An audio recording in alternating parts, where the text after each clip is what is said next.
Cordial saludo, somos el grupo 45, está conformado por Paola Hernández, Karen Giraldo, Anderson Torres y me presento, mi nombre es Nicole Medina. Vamos a presentar el caso clínico. Tenemos un paciente masculino de 74 años de edad con antecedentes de cirugía abierta por peritonitis hace 11 años. Debemos tener en cuenta que la peritonitis es una inflamación de la membrana que reviste la pared abdominal y recubre los órganos abdominales. Esta es causada por una acumulación sea de sangre, fluidos corporales o pus en el abdomen. También es diagnosticado con hipertensión arterial hace 4 años. La hipertensión arterial es una afección en la que la presión de la sangre hacia las paredes de la arteria es demasiado alta. Esta la tiene en tratamiento con enalapril 10 miligramos vía oral por día. Este medicamento lo que va a permitir o lo que va a ayudar es a tratar la presión arterial alta que tiene el paciente. Niega antecedentes de historia familiar de aneurisma, no refiere consumo de tabaco, alcohol o drogas. El aneurisma es una área inflamada y debilitada de un vaso sanguíneo que provoca que se sobresalga o se abombe. El paciente acude a control mensual a centro de salud refiriendo dolor abdominal de leve intensidad, EVA 4/10. EVA es una escala visual analógica para el dolor. Esta escala permite o se usa para ayudar al paciente a evaluar la intensidad de cierta sensación de dolor que tenga. De inicio insidioso, es decir que va a aumentar de manera progresiva hasta alcanzar como su máximo en horas o minutos, de manera constante, tipo pulsátil localizado en el epigástrico que migra a la región dorsolumbar desde hace aproximadamente 15 días sin causa aparente y no cede con analgesia. En la consulta, al hacer el examen físico, el paciente está consciente, orientado, afebril, es decir, que no tiene fiebre, piel pálida, el tórax está simétrico, expansible, no tiene ningún tipo de tiraje costal. El corazón es rítmico, no se ausculta soplos. Cuando hablamos de auscultación, es un método usado para escuchar los sonidos del cuerpo durante un examen físico mediante un estetoscopio. El pulmón tiene un murmullo vesicular conservado, no se ausculta ruidos sobreañadidos, el abdomen está suave, depreciable. Cuando hablamos de depresible, es que no presenta resistencia a la presión. Presencia de latido epigástrico que tiende a desaparecer con la inspiración profunda, el abdomen doloroso a la palpación profunda a nivel del epigástrico y mesogástrico. A este nivel se palpa una masa pulsátil cilíndrica de aproximadamente 2 a 3 centímetros de diámetro. Las extremidades están simétricas, no tienen ningún tipo de edema, los pulsos distales están presentes, el pulso femoral y radial están sincrónicos. Se indica una ecografía abdominal. Recuerden que una ecografía abdominal es un estudio imagenológico que nos permite estudiar las estructuras a nivel del abdomen, como lo es el hígado, el páncreas, el vaso, ¿sí? Este estudio se realiza en el hospital de forma inmediata cuando el paciente ingresa. Se realiza un rastreo ecográfico de la aorta en todo su recorrido, encontrando que a nivel del segmento abdominal se aprecia un adelgazamiento de la pared de la arteria, así como una dilatación que llega a medir 6,08 centímetros. Podemos evidenciar que en el Doppler, que es del mismo en relación con el aneurisma abdominal. Recuerden que el Doppler es una ecografía que nos permite estudiar distintas estructuras vasculares del abdomen, como lo de la arteria aorta y las ramas pues, de su arteria. De esta manera pues se puede determinar la presencia de un aneurisma, como en este caso es con este paciente.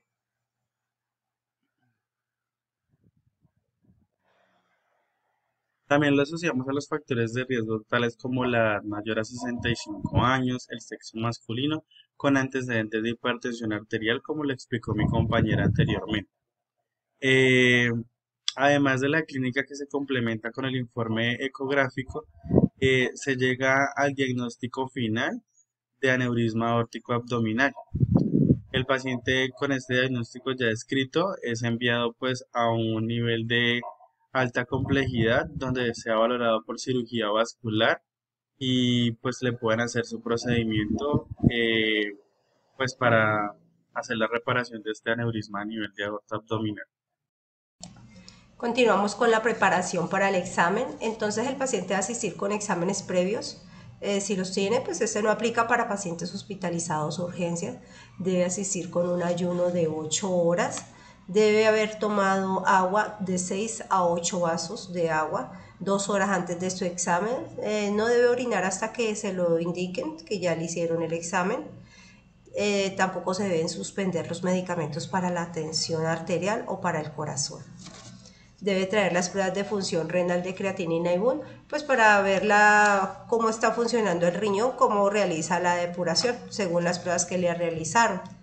Entonces, esto de la creatinina es una forma de medir el funcionamiento de los riñones, pues al momento de filtrar los desechos.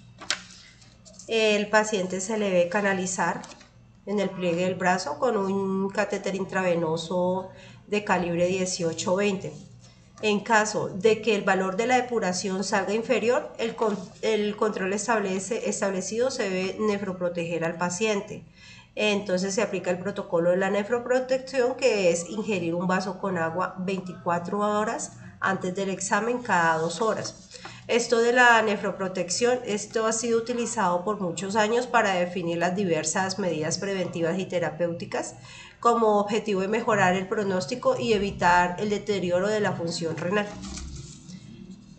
También debe ingerir un sobre de 600 miligramos de acetilcisteína en un vaso con agua 12 horas antes del examen.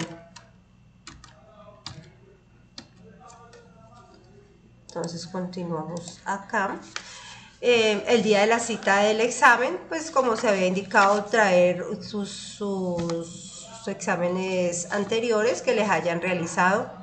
Si el paciente es diabético, debe suspender la metformina por 24 horas antes del examen, pues ya que la metformina y el contraste ayudado puede afectar de una manera muy significativa el funcionamiento renal del paciente. Se debe realizar nuevos exámenes 48 horas después de la inyección del medio de contraste para verificar que los valores de la creatinina no se hayan alterado. Entonces, si la creatinina es normal, puede volver a consumir el medicamento de metformina. Si se ve alterado y si el resultado de la creatinina es mayor del rango normal, el paciente debe consultar a su médico tratante para que éste le estabilice los valores de la función renal. Bueno, acá vemos el posicionamiento del paciente. Podemos observar entonces al paciente está en decúbito supino. Los pies ingresan primero al gantry. Podemos también usar una almohada triangular para comodidad del paciente. Posteriormente se le pedirá que levante los brazos. La región de interés irá desde las bases pulmonares hasta la sínfisis púbica. La línea láser que se ubica en la parte coronal del paciente se ubicará 3 dedos por encima de la espalda y el rayo central irá 3 dedos por encima de la apófisis sifoides.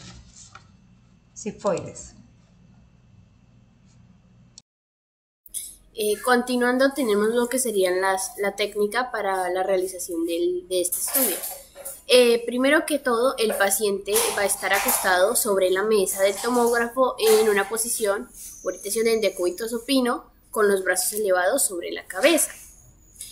El corte comienza desde la apófisis sifoide hasta la pubis. Los cortes son de 3 milímetros por 3 milímetros y pues esto ya viene determinado en el software del equipo.